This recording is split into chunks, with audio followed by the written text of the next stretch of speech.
안녕하세요. 제가 지난 동영상에서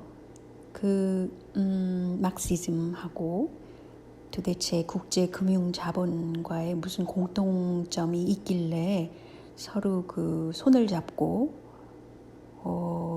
로스차일드가 중국을 밀어줬을까?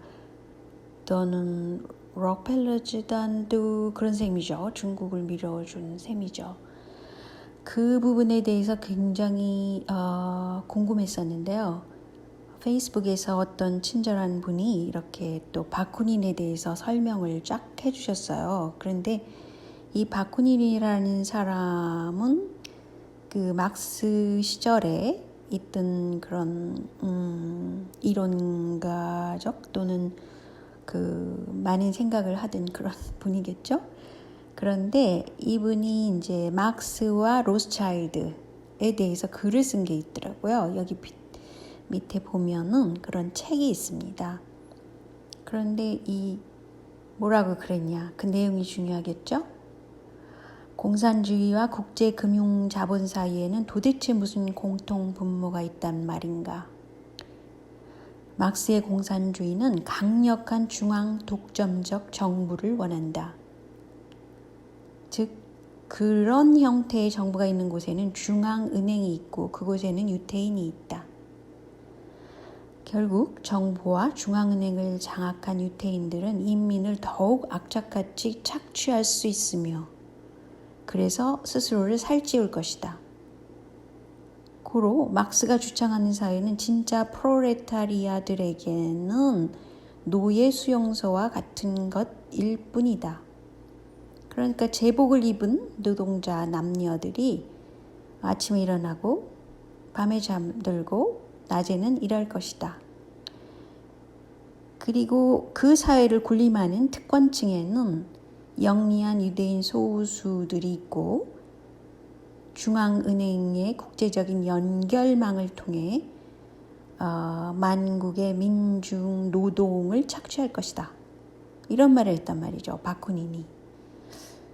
그래서 이제 조금 이해가 확실히 이제 가죠. 왜냐하면 중앙 독점적인 정부를 혁명을 통해서 만들어낸 것이 중국이기 때문에 만약에 거기 그 은행 시스템이 장악을 하면 너무너무 쉽게 그 사회를 장악할 수 있지 않겠어요?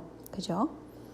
그런데 그래도 제가 이게 어떤 무정부주의적인 것과 연관이 돼 있을까라고 생각해서 오늘 또 조금 공부를 했더니요.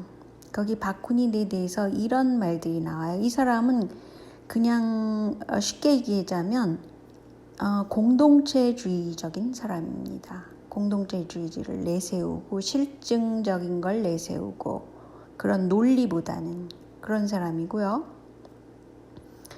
그 시대에, 그 동시대에는 커뮤니라는 것에 되게 동경을 하던 그룹이 있었잖아요.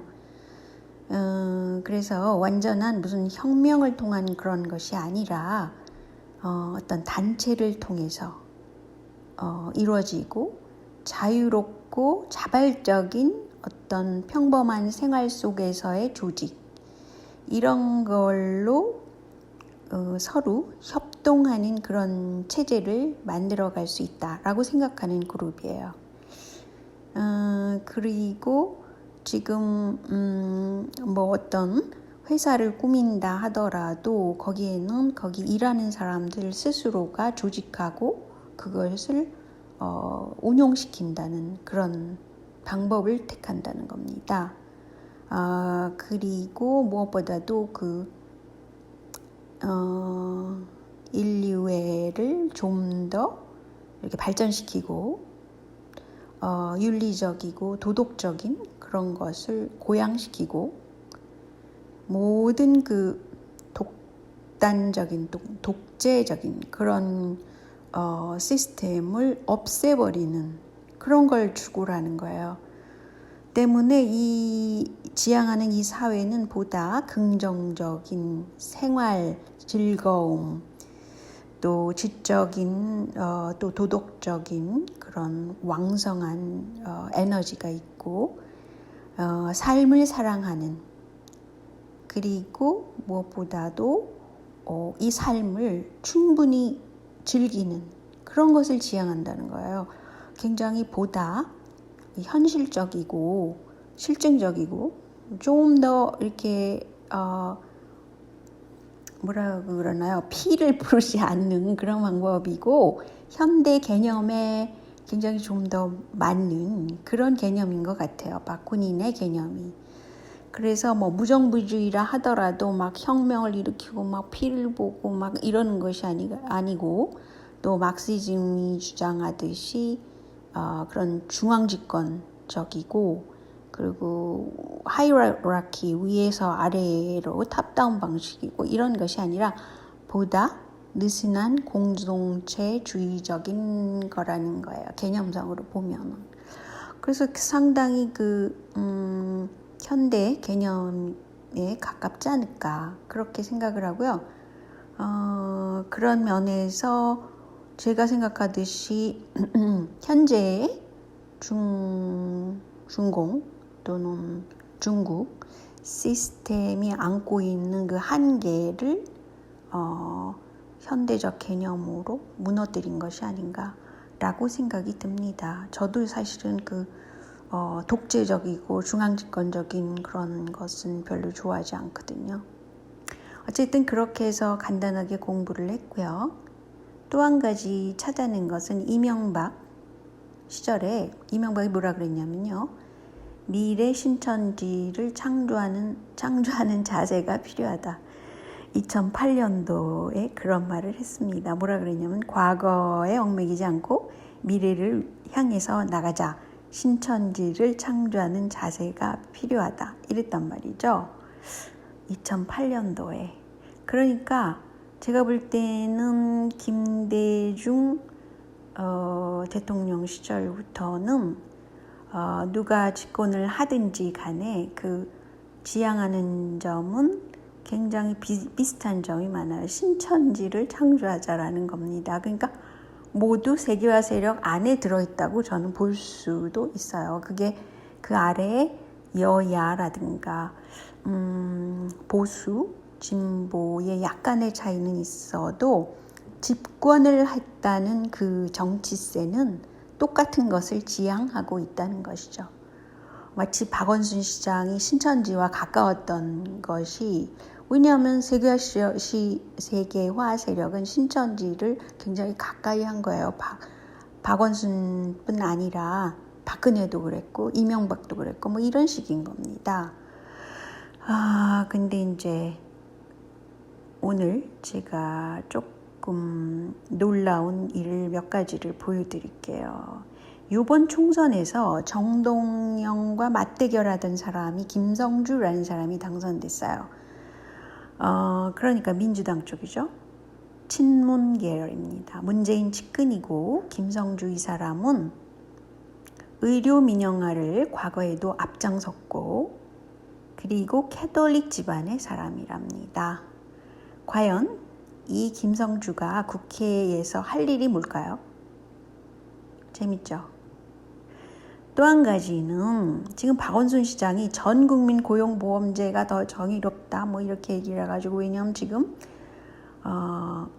실업률이 너무 높아지고 특히 청년 실업률이 높고 한국에 그렇다고 해서 일자리를 찾아낼 수가 없죠. 로봇화되고 공장들은 점점 그 인력이 필요가 없게 되고 뭐 이런 상태잖아요. 그래서 이제 박원순 시장은 전 국민 고용보험제를 주장하는 거고 이재명 시장은 기본소득을 주장하는 거죠. 근데 제가 볼 때는 둘 다 어떤 세를 통해서 혈세라 그러나요? 세를 통해서 아무튼 세금을 통해 가지고 뭔가 국가 재원이 마련돼야지 뭘 풀어줄 거 아닙니까? 그걸 나눠줄 거 아닙니까? 그래서 이 기회에 로봇세, 적어도 로봇세는 있어야 되는 것 같아요. 어떤 대기업들이 로봇을 많이 추진하기 때문에 적어도 뭐 10대 기업이 로봇을 추진한다 그러면 로봇 한 개당 얼마를 세금을 내라. 이런 식의 굉장히 실증적이고 현실적인 그런 세금을 빨리빨리 걷어야만 그걸 가지고 뭐 나눠줄 때는 나눠주더라도 재원이 있어야 나눠줄 거 아닙니까? 그래서 그게 필요하고요. 전국민 고용보험제라는 것은 사실은 이 캐나다 시스템에도 사용하지 않고 있어요. 물론 일반 사업자, 가령 조그만 영세업체를 갖고 있는 사람이 어떤 정기적으로 그 돈을 모아서 나중에 자기가 이제 그걸 타다가 쓰는 뭐 이런 건 있을 수 있지만 전 국민 고용보험제라는 것 자체가 힘든 것이 이것을 운영하려면 실직자들에게 돈을 주게 된단 말이죠. 그러면 이게 뭐냐? 직장이 있는 사람에 한해서 돈을 조금씩 고용주하고 노동자가 나눠서 내고 나중에 실직을 하게 되면 받는 거란 말이죠. 그죠? 그렇기 때문에 이것의 개념 자체가 뭔가 부족하죠. 뭐냐면 전 국민이라는 것 때문에 아마 그럴 거예요. 그러면 작은 영세업자도 그것을 돈을 매달 또 내야 되는가, 또는 비정규직 노동자도 돈을 조금씩 내야 되는가, 매월 뭐 이런 문제들이 생기는 거 아니겠어요? 그래서 이런 것의 기본적인 것을 풀어가야 된다고 생각하고요. 그런데 희한하게도 있죠. 지금 뭐 당대표 가지고 막 얘기하는데 사실은 한쪽에서는 부정선거다 그래갖고 뭐 얘기할 것도 없고 막 이렇게 얘기를 하는데 이렇게 추진은 해나가는 거잖아요. 그거 보면 참 재미있고 어떻게 보면 이것이 정치인가라고 생각이 들 때도 있죠. 근데 어쨌든 이 박원순 시장을 밀어주는 게 김부겸 씨더라고요. 김부겸 전 의원. 뭐라 그랬냐면 전 국민 고용보험 사회안전망 강화 이거를 자기는 찬성을 하겠다는 거예요. 그런데 이것이 임시직이나 일용직 이런 분들에 대해서 어떻게 지원을 할까 이런 문제가 있고요. 아까 조금 전에 얘기했듯이 영세 자영업자들이 어떻게 할 것인가 이런 문제가 또 남아있죠. 그리고 그러니까 김부겸 씨는 박원순 씨와 어떤 콤비 관계에 있다는 것이죠. 그런데 말이죠. 지금 여러분도 많이 아시는 여시제라는 것에서 이원재 씨가 이제 거기 여러 가지 프로그램을 만드는데 여기 쭉 참가자들 이번에 이제 이게 날짜가 6월 17일 날 뭔가를 이제 세미나 비슷한 걸 하는데 그것을 프로그램을 보니까요. 청와대 디지털 소통 말 많았던 이 사람 정혜승 이 사람도 있고 문정인 씨도 있고 뭐 쭉 있는데 눈에 띄는 게 누구냐? 김세연 씨예요. 김세연 씨, 김종인 씨가 차기 대권 주자로 통합당을 위해서 대표로 뭐 밀어주려고 하던 그 사람이잖아요. 김세연. 그럼 김세연 씨는 지금 또 이재명 지사가 이렇게 토론장에 나오시오 그래가지고 불러내가지고 안철수랑 더불어서 이렇게 기본소득에 대해서 우리 토론하자 이런데 막 끌어들이더라고요. 김세연 씨를. 근데 뭐 돈이 많거나 그렇다고 못 참가할 거는 또 없죠. 뭐 돈이 많아서 뭐 생각이 없는 건 아니잖아요. 근데 문제가 되는 것은 아마 이분이 그 통합당 쪽에서 만약에 이분을 내세우는데 똑같이 이렇게 기본소득에 찬성을 한다? 지금 김종인 그 비대위원장이 그렇잖아요.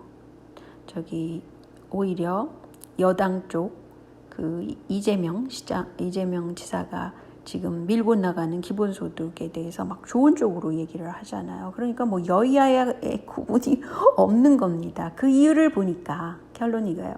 그 이유를 보니까 다들 여시제 안에 들어가서 같이 뭔가 정책 연구를 하고 있습니다. 즉 여야가 없고 그냥 여당 하나로 지금 운영되고 있는 거예요. 여당이 하는 짓은 그냥 세계화 세력입니다. 세계화 추진 세력이죠.